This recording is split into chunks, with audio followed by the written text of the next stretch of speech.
You waste a lot of energy when you overthink and when you speak unnecessarily. So every time you listen to the truth, you feel energized. 80% of our energy is spent through our eyes. When you do the right meditation, whatever happens in meditation is for good. There's always so many question marks about our own life.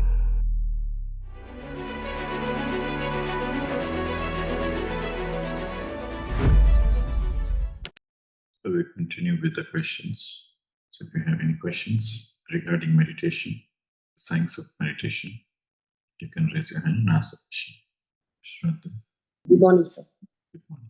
Actually, I've been meditating since almost 3 months now. And I just want to know that most of the times I meditate, I tend to fall asleep. Like even today, it's been happening. And there are times I'm awake through the entire 45 minutes I do.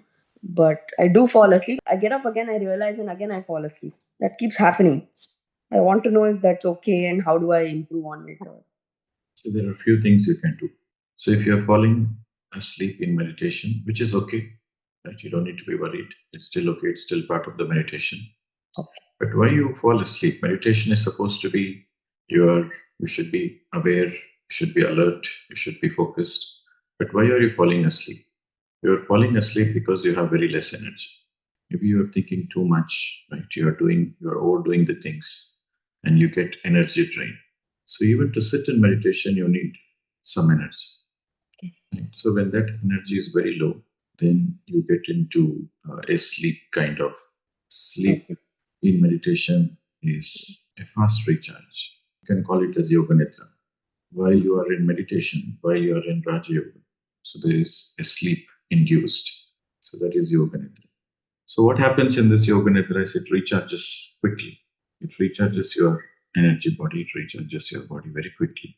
And you will notice that you will fall asleep and after that you will become awake. Right? You become aware and then you continue the meditation. Yes. So Yes, you sir. said you are doing 45 minutes.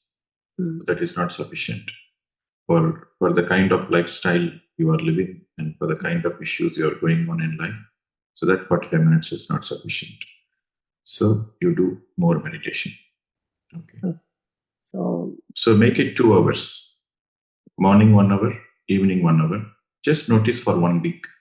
For 1 week, you do morning meditation and evening meditation. 1 hour, 1 hour. Minimum. Then you notice that you're not falling asleep. is it because through the day I overthink, or is it my work, or is it something like that results in this? Because ideally the sleep I'm getting, but I'm just asking, is it because the whole day how I work, or maybe It is overthinking or because something? you are exhausting your energy. Okay. You sleep, you get energy.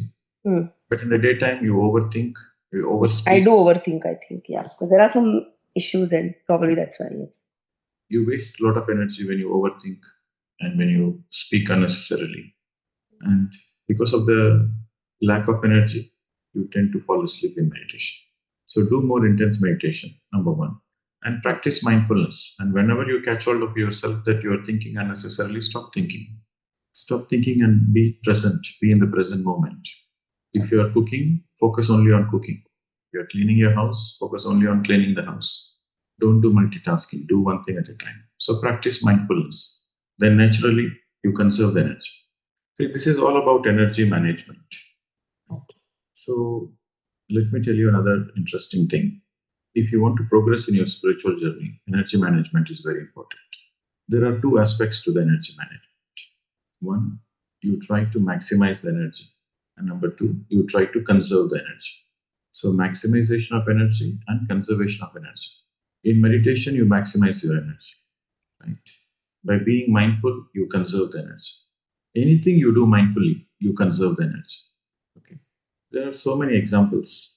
For example, you are traveling in a public transport. You are going to work, you are traveling in a public transport. So, what is there to see in the window? Traffic, noise, chaos. So, instead of that, you can just use your headphones and close your eyes and listen to some nice music. Mhm. Right? Or you can listen to some talk, some spiritual talk. So, every time you listen to the truth, you feel energized. You do get energized, right?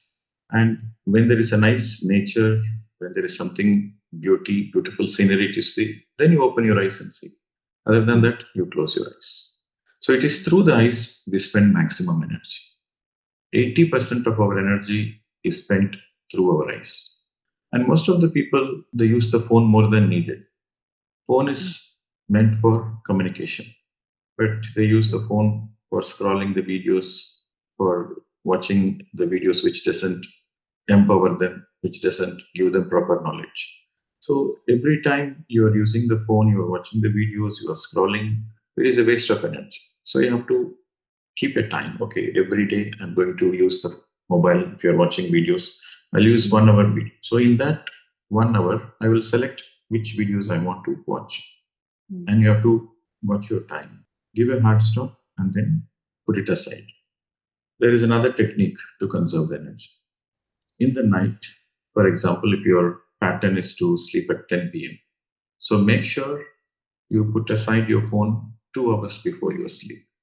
At least by 8 p.m., you put aside. Put it on the flight mode or put it aside. And also in the morning, first thing when you get up in the morning, don't use your phone, don't watch videos, don't see messages first thing in the morning. Right? So these are the ways you manage the energy management. So the more you manage your energy, the more your meditation becomes deeper, goes deeper, and then your awareness increases.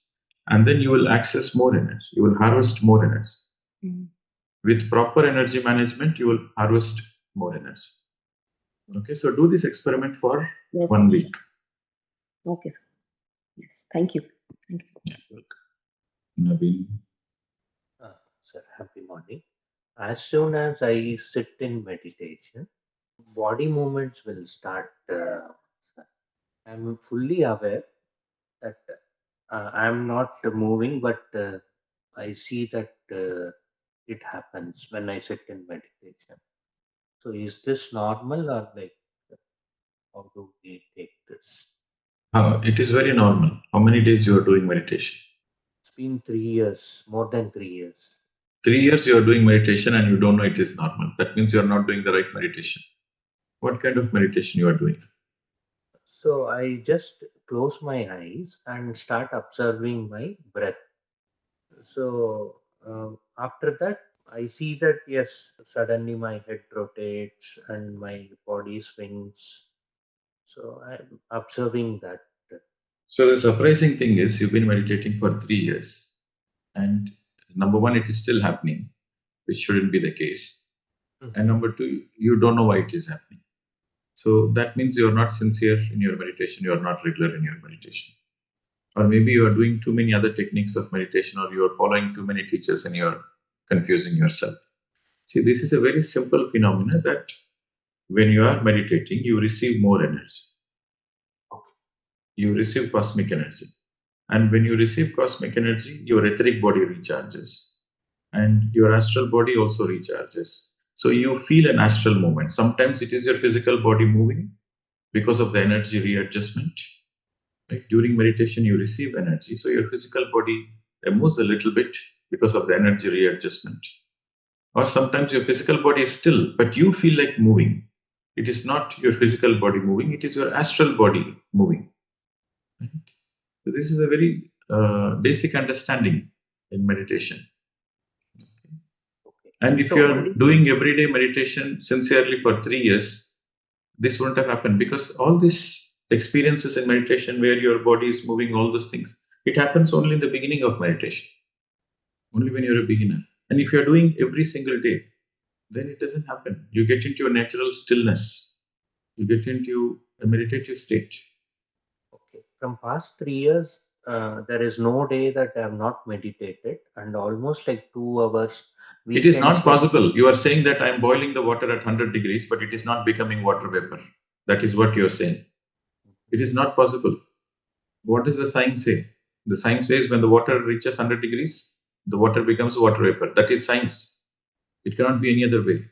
So if you are meditating every single day intensely for 3 years, this wouldn't have happened. Only in the beginning it happens. Every single day you are doing. Sincerely you are meditating for 3 years, then this question wouldn't have happened now. So you please look into it where you are getting wrong.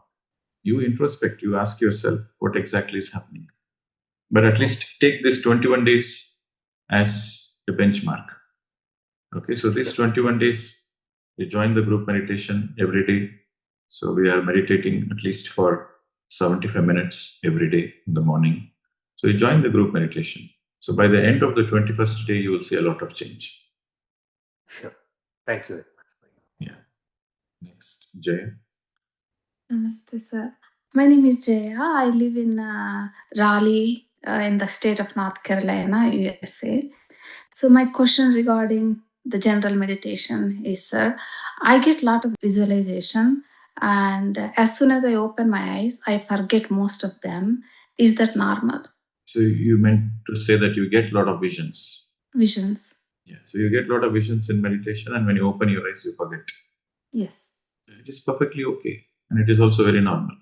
There are certain visions which comes to you as a guidance that you will never forget, and there are certain visions which comes just as a part of third eye activation.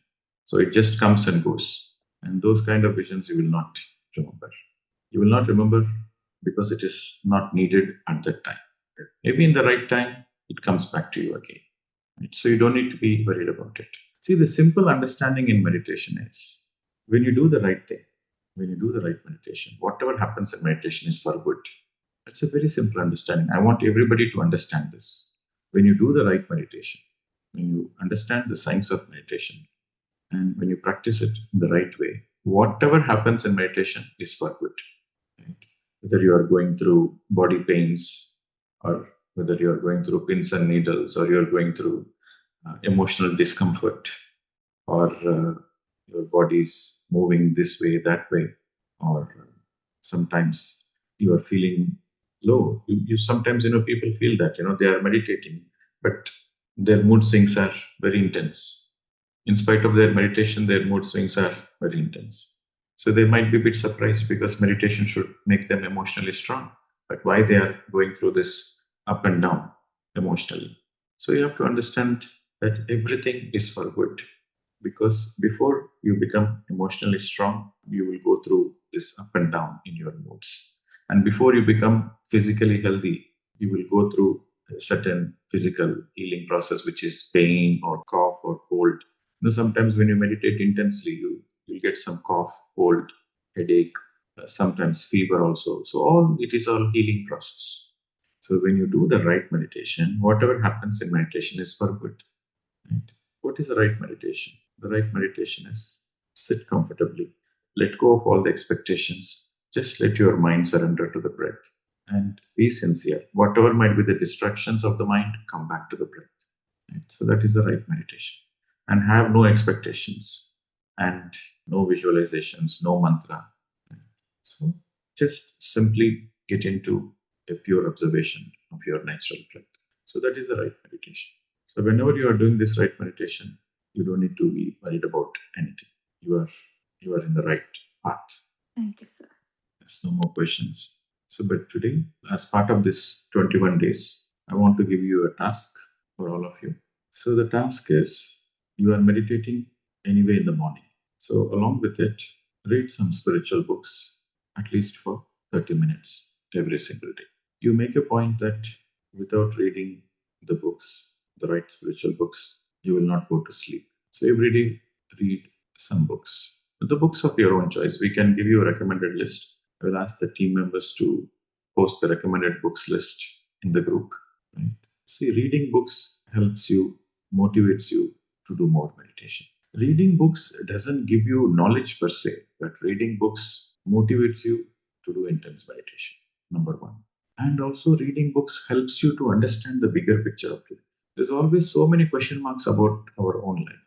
We go through lots of ups and downs, and we go through so many challenges. And sometimes we question ourselves a lot. We feel very low. Why this is happening to me? Most of the time you are positive, but sometimes you feel very low and you couldn't understand why this is happening. So reading books helps you to understand the bigger picture of life. And reading books helps you to just live a life with total acceptance. And most importantly, it helps you, it motivates you to do more meditation. The more you write spiritual books, the more you will be focused and sincere in your meditation. So every day, read books for half an hour. And you will notice that in this 21 days, every day you are reading book. That is also adding to your journey. Because we are doing this 21-day sequence. The intention of this 21-day sequence is to get all of you into a certain disciplined path, right? And also to practically experience a certain shift in your consciousness, and also to see that there is some transformation in your life. 21 days is good enough to see the transformation. Ideally, it is 40 days, but when you're doing with such group energies and with some wisdom and with experiments and assignments, 21 days you will see the result. You'll see some shift in the consciousness. Okay.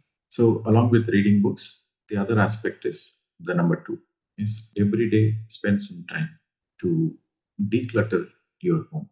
Decluttering of the home is more of just throwing out the things which is not being used or which is broken.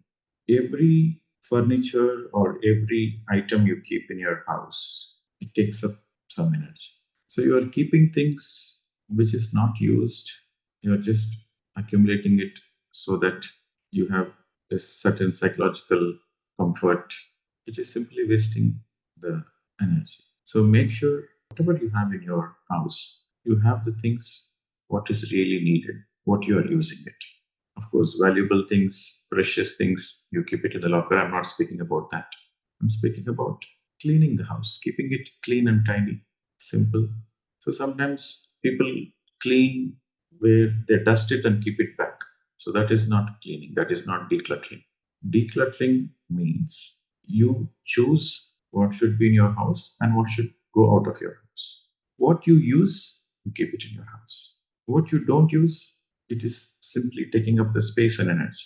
So the reason I'm asking you to do this decluttering is the more you declutter the outer, the more your mind feels clear. The more the declutter happens in your mind. So there is a direct link between how clear you are in your head and how clean your house is. Right? So there is a direct link.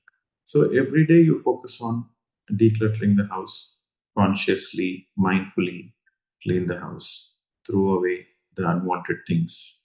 Or if you don't feel like throwing away, at least recycle it or give it away to some charity where you get some good karmas for that. You get some punya for that. So focus on decluttering. And it should be a continuous process. This decluttering is not something, when you join the online course, you declutter, and after that, you stop it. It's not like that. It should be a continuous process. Every day, few minutes you spend to declutter.